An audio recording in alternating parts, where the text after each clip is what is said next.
So today's new to me film was the Noir Alley film this morning, Joseph Losey's The Prowler from 1951. It's one of the few films that we are showcasing on Noir Alley that I haven't seen before.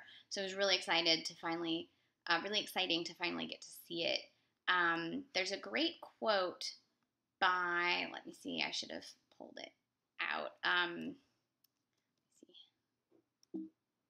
Oh.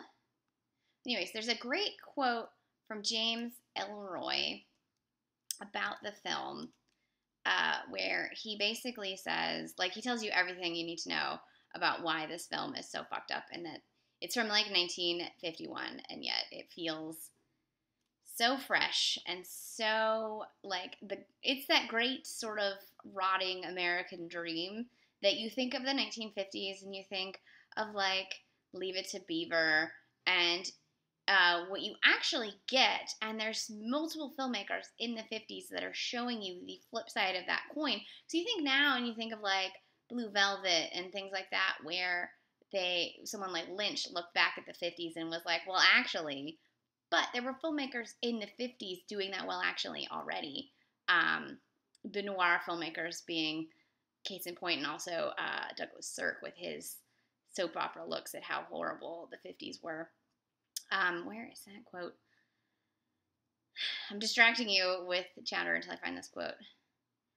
So James Ellroy called the film a masterpiece of sexual creepiness, institutional corruption, and suffocating ugly passion. Yes, that is exactly right.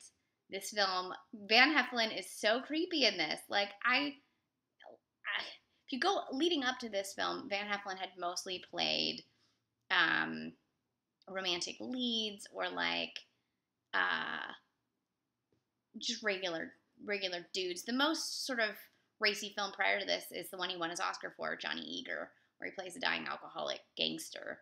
But he mostly had sort of a almost a sweet character, like in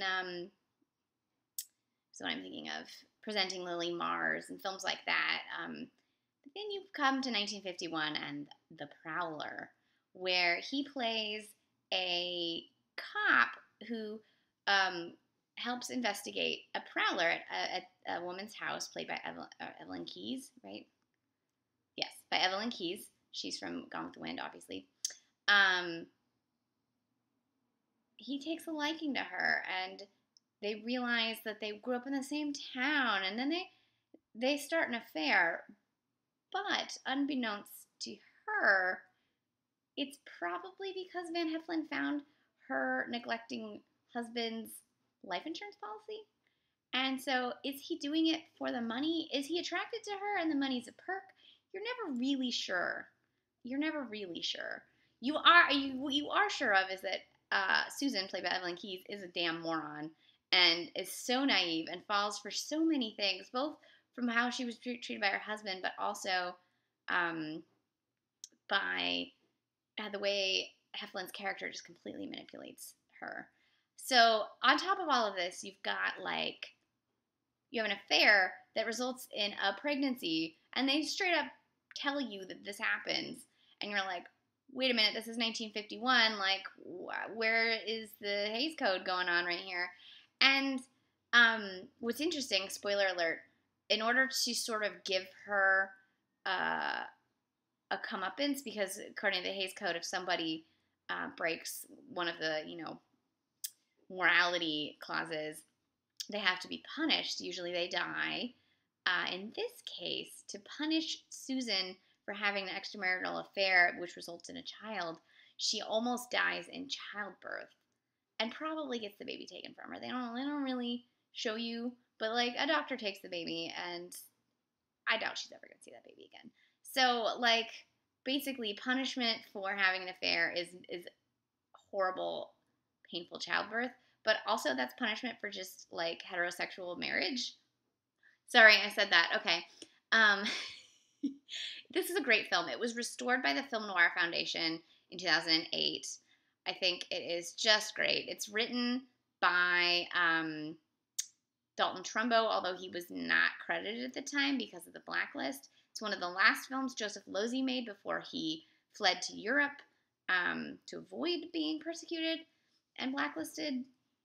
You can see like a lot of what will later come in Losey's career, like The Servant and films like that. You can see like nuggets of that, just creepiness and sexual perversion, if you will, in this film. So I just thought this was great, and I don't know if it's on DVD, but you can still watch it on the TCM. Watch TCM, and you should definitely seek it out. It's fantastic. This was 1951's The Prowler.